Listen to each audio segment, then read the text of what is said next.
Hi, this is Howard Cooper, and before we jump into this podcast interview, I just wanted to share that I've been lucky enough over the last couple of years to have interviewed a bunch of other leading therapists and agents of change, really exploring their take on everything rapid change related.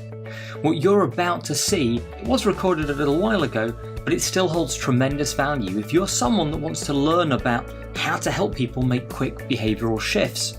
So I hope you enjoy, and to make sure you don't miss any of the new releases, then take action and click that subscribe button, and then you'll be kept in the loop when any new episodes come out. Welcome to the Rapid Change Matters podcast. My name is Howard Cooper, and for over 14 years now, I've been fascinated with helping people to create personal change quickly. But I still come across many who believe that lasting personal change has to take a long time, consisting of reliving traumas or deep psychological analysis, or simply that flawed notion that understanding why you have a problem will somehow make it go away. I'm on a mission to get people who work therapeutically with others to shift their thinking and realise that these beliefs are not written in stone. Rapid change can happen. So, to help you open up to what's possible, I'm interviewing top therapists and agents of change who are out there getting real results with real people really quickly.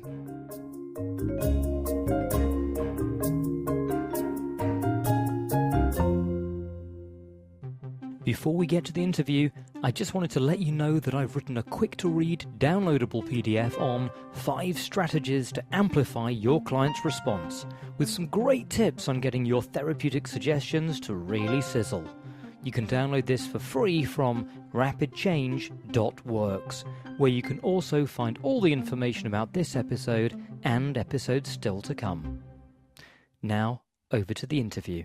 So today I'm thrilled to be sitting here chatting with Felix Economakis, who you may well have seen dealing with hyper-phobics on BBC Three's The Panic Room with a 100% success rate, as well as using more conventional approaches on the TV show Freaky Eaters. He's a chartered psychologist, clinical hypnotherapist and NLP Master Practitioner, and a great example of someone who's out there putting real rapid change into practice. Hello, Felix. Hello, Howard. Good to speak with you. Great to speak with you too. So we're going to jump straight in if we can, and could you tell us a little bit about yourself, what you do, and how you got started? Oh, gosh. Well, I was always into personal development books and just reading tons of them and getting into Anthony Robbins and self-improvement. Around the age of 27, I thought, you know what, I really like this. I should look into it as a career. So I started off with psychology. And along the way, I came across Milton Erickson from his strategic systemic therapy work. And he keeps mentioning hypnosis. Now, Erickson did hypnosis. Erickson tried hypnosis. I thought, well, you know, I've always thought of it as a little bit of a slightly out there thing, hypnosis, you know, but if it's good enough for Erickson, well, it's good enough for me. So I looked into hypnosis, started training with that as well in a more formal way with an LCCH. And you hear about NLP, or what's that? So I got into NLP. And then, of course, you kind of cherry pick what works for you. So I picked the stuff that I really like, that relates to me, and made it into my own kind of approach.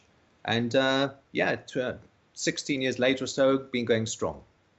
As you know, I've got a real passion about rapid change, and I think there are some misnomers out there about what constitutes, about how therapeutic intervention works, namely that things like it's about you have to understand you know, where a problem comes from in order for it to go away, or that you have to have deep analysis or relive past traumas. Are these misnomers that you've come across also, and where do you think these ideas come from? Oh, gosh, absolutely. I share. In fact, listening to your other podcast, there's a central theme to all the rapid change workers. And you just basically said them all. Number one, you don't actually need detail unless the client really wants to explore. Fine, you know, it's their money, but you don't actually need to do it to make change.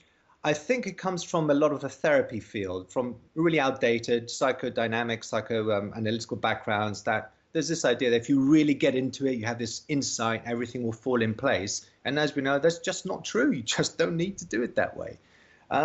So, you know, everyone thinks it's got to be a journey. You've got to do this, you've got to do that. Not really. Just got to know how the system works. It's a bit like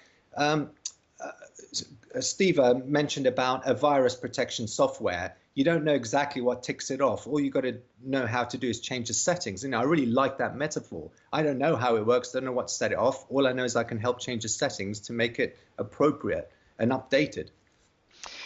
So you mentioned Dr. Milton H. Erickson. Yes. There is a suggestion that he's made previously that people have difficulties and problems when there is maybe a misalignment, or somehow their unconscious and conscious mind are not aligned towards the same direction. Is that a view you would agree with? Actually, it is. I'm a great believer of that. And my first book was all about this relationship, that it's problems are a function of the relationship between the subconscious and conscious minds, like a management and staff problem. And if you have a good management, the whole system is happy and thriving. And if you don't, generally look at the management. How is the conscious mind managing all these different systems and parts inside? And I think once that is cleared up, everything else falls in place.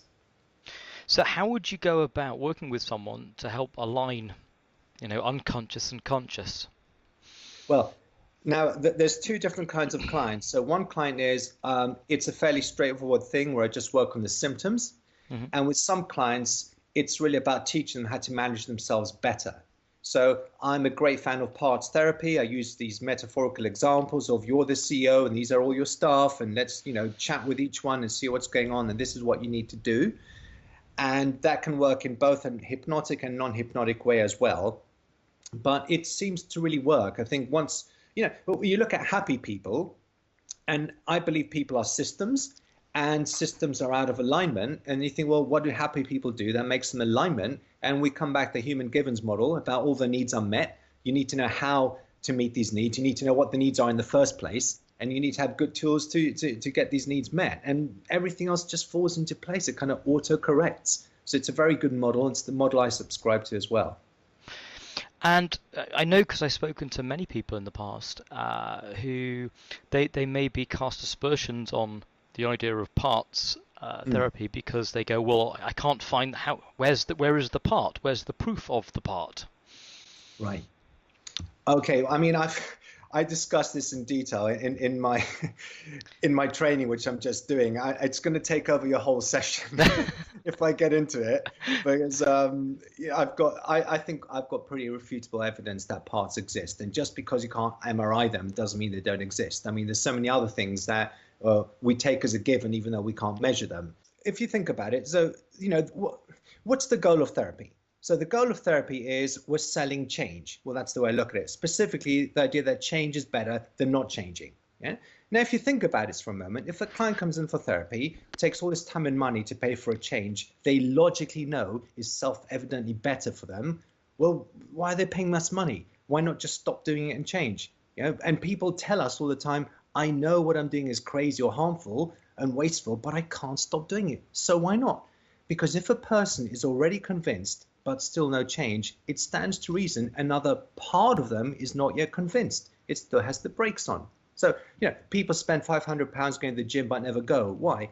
Clearly part of them is sufficiently interested to spend £500, but another part is against it. Now, there's endless examples from all our lives. So what I'm asking you to realize here is for change to happen, there needs to be an internal unanimous jury. You need a majority in favor of or against the decision. So in essence, what I'm saying is the aim of therapy is to sell change to all the internal parts until there's a unanimous verdict for change. And if the parts are convinced of the benefits of change, change will follow.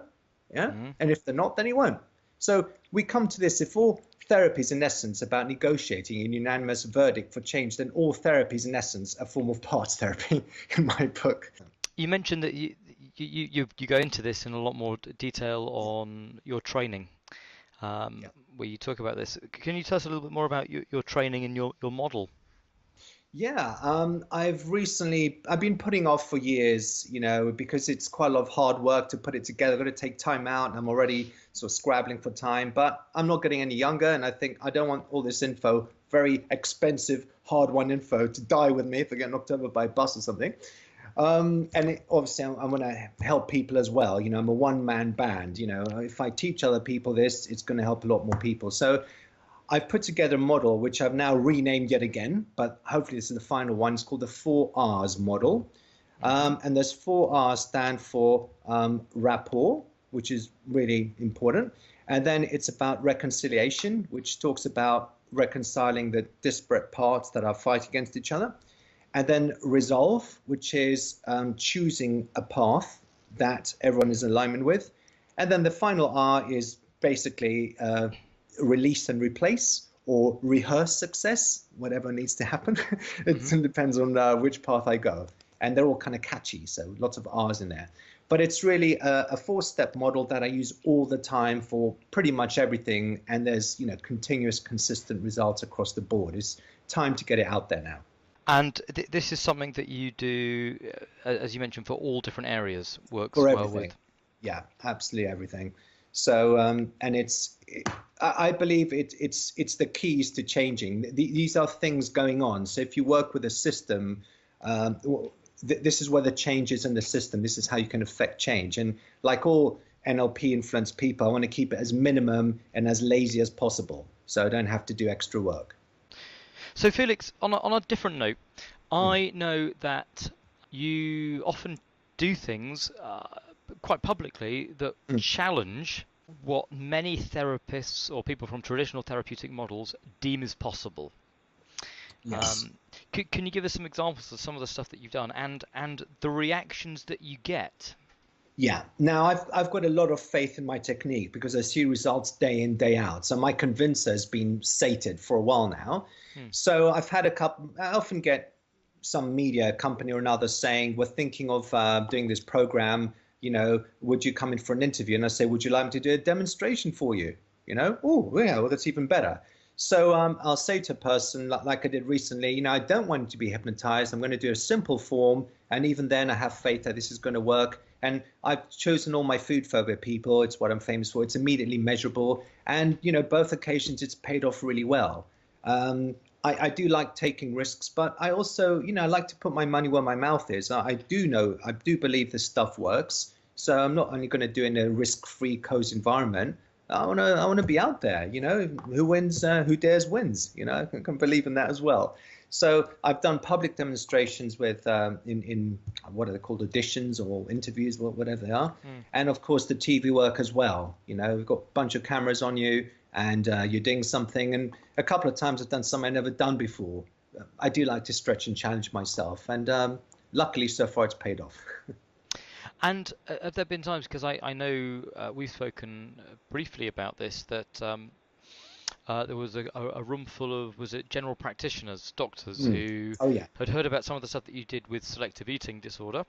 Yeah. And you ended up doing a demonstration. Was it with a 10 or 11-year-old? It was a 10-year-old, yeah. It was actually the daughter of the organizer, who was a GP herself. So I had seen actually her son for selective eating before, and it worked really well. She was so impressed that she asked me to be one of the CPD kind of trainers. So, that's how I got in there. And I know that actually the child had made some changes, but still had a block on some things. And it really was a 10-minute demonstration, and he ate those things as well. And again, I did a very stripped down version, but there's something where you're doing something live with the wrist that actually can bring out the best in you in some ways, because every neuron is firing and you're sort of in the moment. And, I know some people that get very nervous with that, but actually get excited, quite like the challenge of that as well. And as I said, I think that's infectious because it seems to work. The thing that interests me is that I would like to say that, when a room full of GPs see a live demonstration that works successfully, that they would all immediately turn around and go, this is incredible, we've just witnessed this, please can you show us how that can be done, how can we learn? Is that what happened? Unfortunately not. Well, that's not quite true. About 6 people, I think, expressed a lot of interest and said, where can I train? What was this? And in a room of 70 people, now not everybody necessarily wanted to be there. It's part of their ongoing, they're all trainees. So they had to attend. So some people were checking their, Facebook account, or I don't know what. But 6 people is quite a good return for me. Now, I have to admit, if I were in the audience, I would jump up and be one of those 6 people and say, what is that? Where can I learn it? Because we're hungry to learn, what works. But this is the whole thing that I'm really into at the moment, reading this book about, the self-confirmation biases, which I know Steve mentioned as well, where people will kind of say, I've invested all this work, here's a better model, what a waste of time my other training was. It's too painful for a lot of people to realize that. So it's just easy to say, well, this is a one-off, well, he's just got charisma, or, this is just hypnosis. Well, it's not. These are teachable things that I could teach you to do, but you don't want to approach them because it's too out there, too uncomfortable, or makes you feel like you waste your time and money with your other trainings. So it's just easier to just deny it. So I think that's really interesting, this idea of confirmation bias. And how that impacts people. One of the things that's always impressed me about your background is that you spent a long time as a chartered psychologist. Yes. Going through the more formal training and seeing the results like that. And when people do that, as we've talked about, I think a lot of people, there's going to be a tendency to then see more rapid change methods and immediately just poo-poo them. And go, well, yes. Because that conflicts with maybe some of the stuff that people have learned so far. So my question is really, what enabled you to go beyond that confirmation bias that you'd spend a long time, I guess, working towards?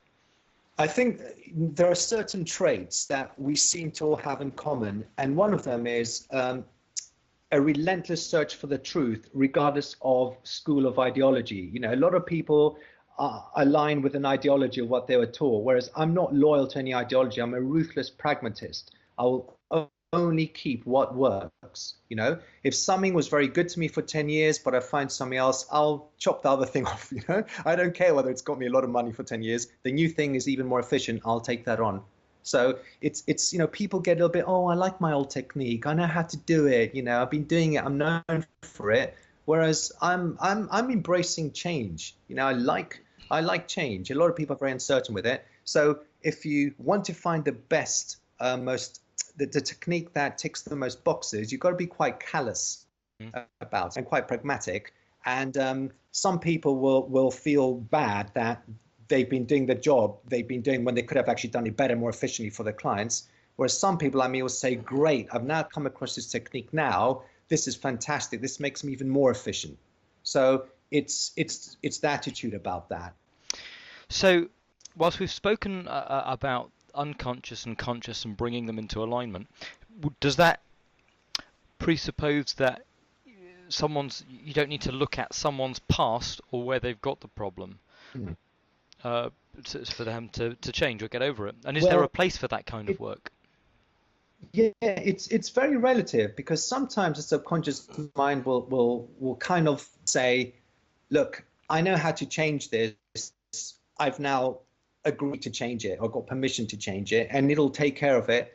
Other times they'll go, I'm going to change A, B, and C, but not X, Y, and Z, because I need to go back and get more understanding or input or processing or reassurance or whatever the case may be. So sometimes you may have to look at specific events or phases in someone's life and get an extra kind of understanding in it. Because I think the subconscious mind is saying, once you get a learning from something, then you can set it free. And I want this learning is important. I don't want to just, process it. I want you to learn something from it. So I know I'm contradicting myself, because analysts kind of think if I get perfect insight, but they're getting insight from a model, like once you understand you have an Oedipal complex, then everything will fall in place. I'm not saying that. The subconscious mind wants to say, have you learned this lesson for self-betterment? What have you taken from this? I've taken that, I should stop people pleasing, or I should trust my instincts, or I should trust it. That's the learning I'm talking about. And your subconscious wants the management part of the mind to learn that, or he won't let it go. Just like, my wife, she won't let an argument go unless I, understand that what I did wasn't sensitive or inconsiderate or something, and I have to look at it from her point of view. But once I do, and it's acknowledged, then she lets it go, because she thinks, well, the whole experience wasn't wasted. Yeah. When we did the rapid fire round, you mentioned that the worst Yes. advice currently being given out within the world of change work is a belief that somehow depth of trance is the key to change. Could you elaborate on that? Tell us more about that. Yes, this is one of my pet bugbears, along with curing people. So, like all people, when I first started training in hypnosis, I assumed, what I was told, which was you got to get someone really deep. The deeper, the better. You bypass the critical faculty, and then you can basically implant suggestions that won't be resisted. And I believed that for quite a few years. And then, of course, you realize, well, hold on a second. In the NLP world, they're doing parts therapy without hypnosis. They're doing this, they're doing that. Or someone else is doing a surgical operation without being hypnotized. So, what gives?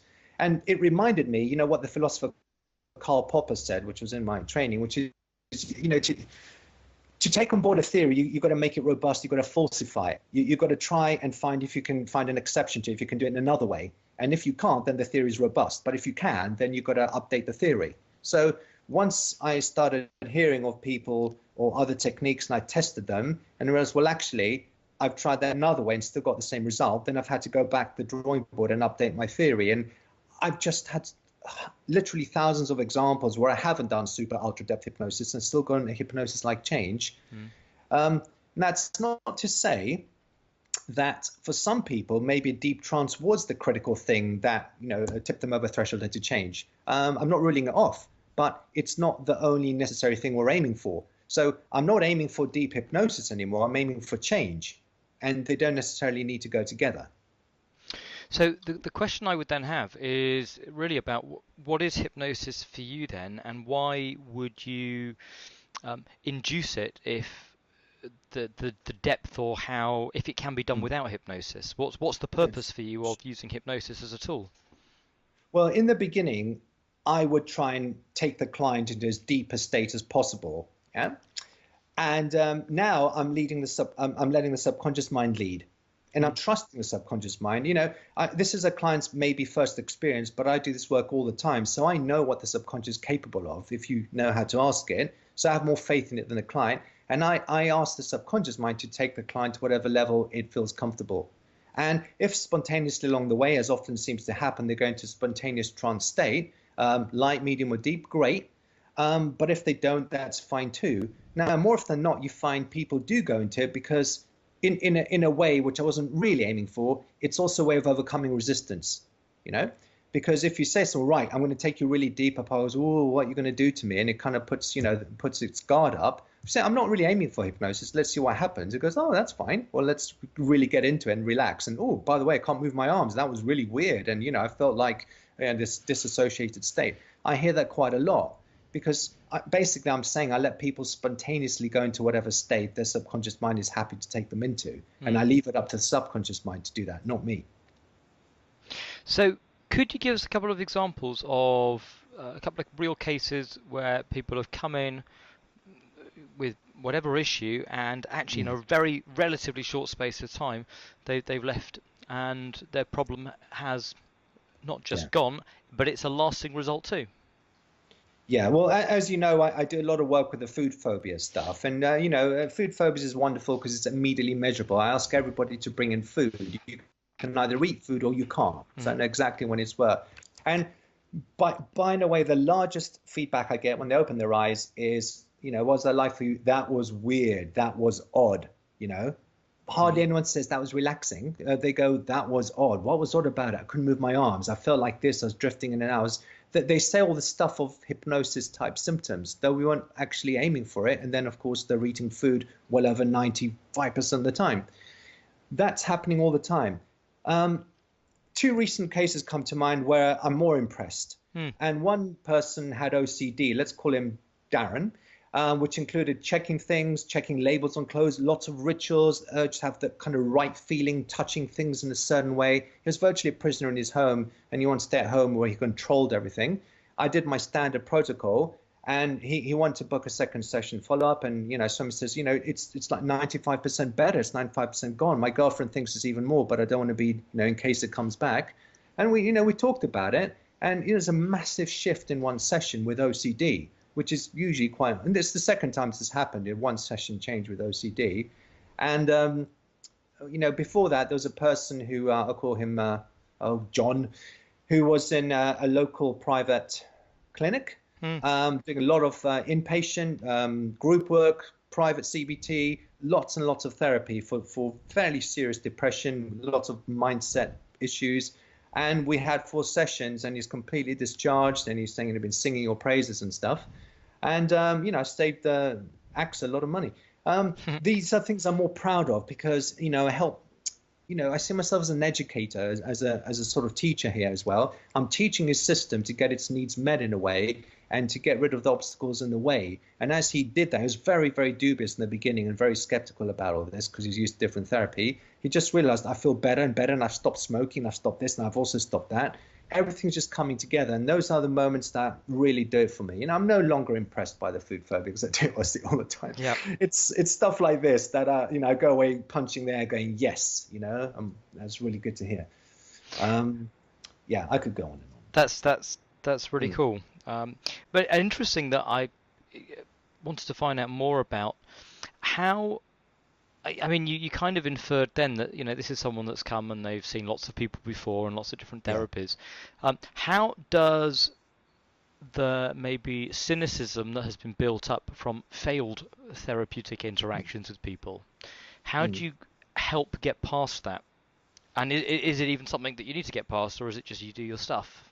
Yeah, well, there's a number of ways I do this. Now, remember that my client is the client's subconscious mind. It's John's subconscious mind, not his conscious mind. And I know if I get trust with the subconscious mind and I tick its boxes, it's going to want to work with me, regardless of the skepticism of the conscious mind. Yeah.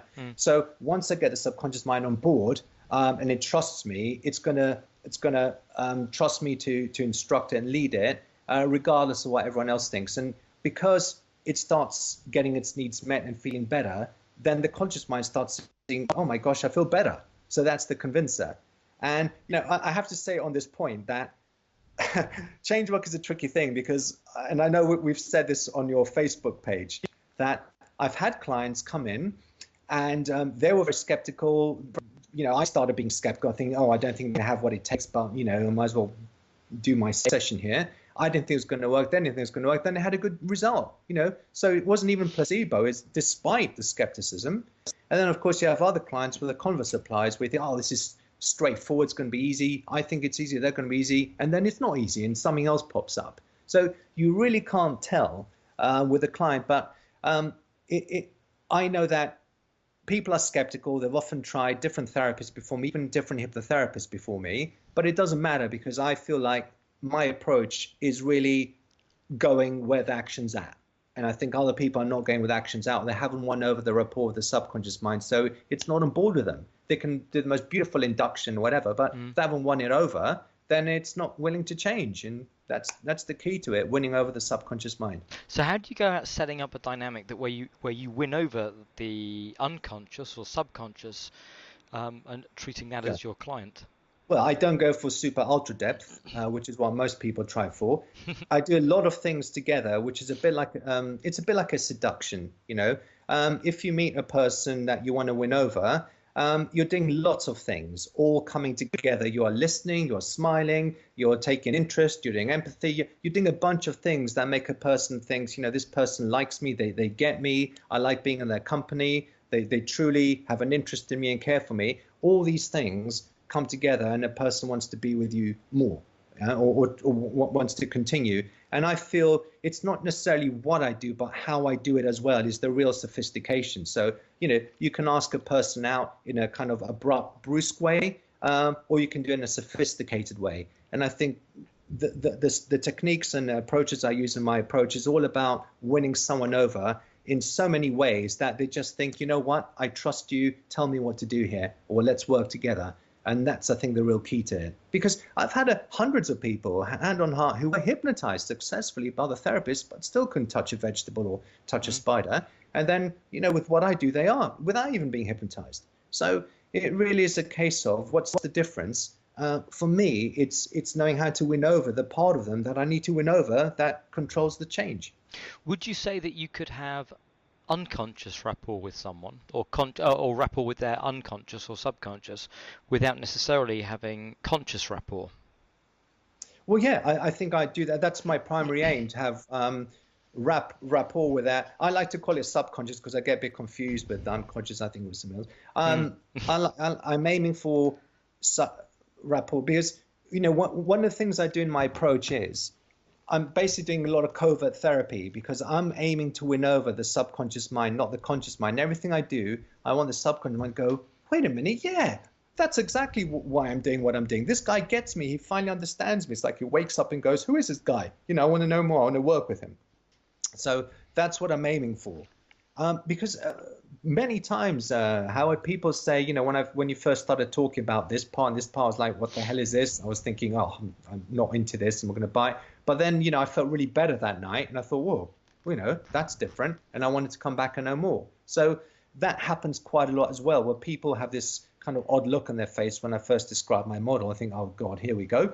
But results, it's the shift. It's feeling better that brings them back. And often it's the first time they feel better. All this wonderful intellectual therapy hasn't actually made them feel better. So you work with the subconscious and it starts to feel better, and they go, whoa, do more of that. So that's my client. That's the one I'm aiming to win over. So going back to a little time ago, where you made some waves in the media. About something called the hypno-boob job. For me, the interesting thing really related to what I would call the mind-body and the way in which the mind can change physically certain things. But also, I'd be curious to discuss with you a little bit more about the reaction of people to that. Well, there is no mind-body. That's a false dichotomy. It's all one system. And we find that hard to understand because we've always seen it as mind versus body. Now I understand everything is related. So, I can give you endless examples of how thoughts influence emotions and physical change of body, and vice versa. They're both going both ways, So, you imagine an attractive person, you're going to start seeing changes in the body, measurable changes. Oh, yeah, well, that's just that. Well, a thought is causing a lot of chemical changes in the body. It happens all the time over everything. What's the big deal? So I wasn't the first person to do this. I read up on some books on some people who had done this before. And obviously, I did as an experiment. It worked really well for the first two people I did it with. And I tried it with some groups, still kind of high success rate. And then I got a little bit silly. I started thinking, oh, great, I've discovered something amazing. I need to tell the world. And despite the advice of my wife and dad, I was saying, oh, are you sure the world's ready for this? They're not going to think of this and that. No, I'm not going to be cowed by public opinion. And basically, they were right. The people weren't receptive for it. I got a lot of flack from it. And it's a shame because I hate having to hide the truth or not say something. It goes against my principles. I'm always, I don't like being someone telling me don't say that because it makes me want to say it more in a way. But in this case, most people took it really badly. And it was a learning for me that, you got to pace it with what people are ready for as well. To be honest, hypno boob job is easy. Anyone can do it. The really impressive stuff is other levels of healing, which again, I'm not even ready to talk about because people are going to hear this and go, BS, So I've learned my lesson a bit that when I do research and I do stuff, I'm going to keep it the people who are already open to it because it's so far out there for so many people that they just won't believe it. But again, I come across quite what I think are amazing things often enough that I know the mind-body system can affect these changes. But a lot of people who won't be in it will think I'm talking BS or trying to rip someone off. So it's good old confirmation bias in action again. Well, yeah, and this is the thing. People aren't aware of their reasoning process. They don't understand their biases. As Rumsfeld said, they don't know what they don't know, so they assume they know everything they need to know. And this is what gets people in trouble. And I could poke endless holes in all their debates and arguments, but then you seem like a defensive therapist. So you just think, okay, everyone's going to say this, and here we go. It's an interesting lesson in being on the receiving end of a lot of biases and ignorance and prejudice, actually. And it kind of taught me, just because I'm passionate about something doesn't mean I just go out there and start, preaching it. You've got to pick your audience next time. Yeah. It's interesting and certainly wets the whistle in terms of some exciting things possibly that, the world is not ready for yet. Well, I'm already on a group where we kind of do far out stuff. And we discuss stuff like that. And if you're just launched into it, it's just too much. You've got to be eased into it because you just wouldn't believe you can do this. A lot of people train on course think, oh, hypnosis kind of makes someone a bit relaxed and can lower some blood pressure and can make them a bit more positive. It can do so much more than that.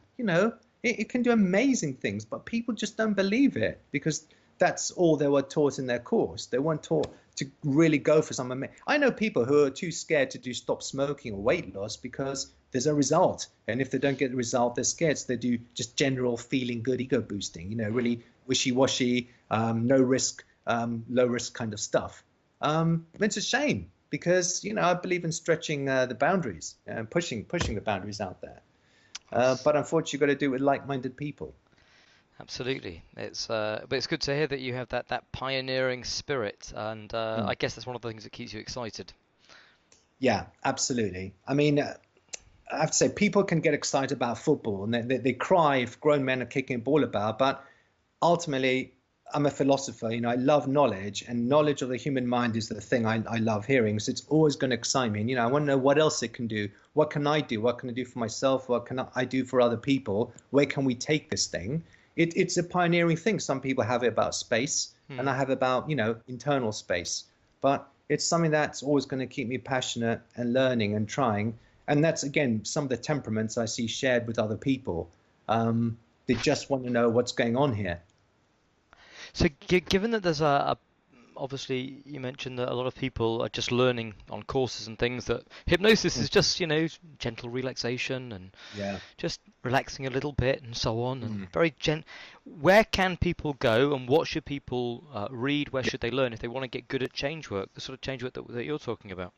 Oh, gosh. Okay. You have to read really widely with different models, even if they're a little bit uncomfortable to read because they stretch your current line of thinking. You've got to read stuff, and you've got to be a bit ballsy and take risks, because if you're not pushing yourself, you're not really being as good as you can be in seeing where you can go with these amazing, techniques that you've been taught.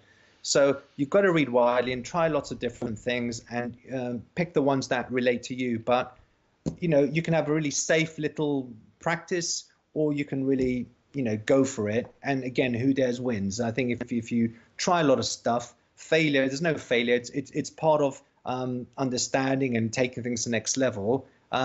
That's what really, that's what takes the next level, I'd say. So, a lot of people are not very risk aversive. They're afraid of looking silly. They're afraid of looking this and that. And you need to change the way you see things, as this is a process of learning. And, I'm doing good stuff now, but I hope to do even better stuff in the future.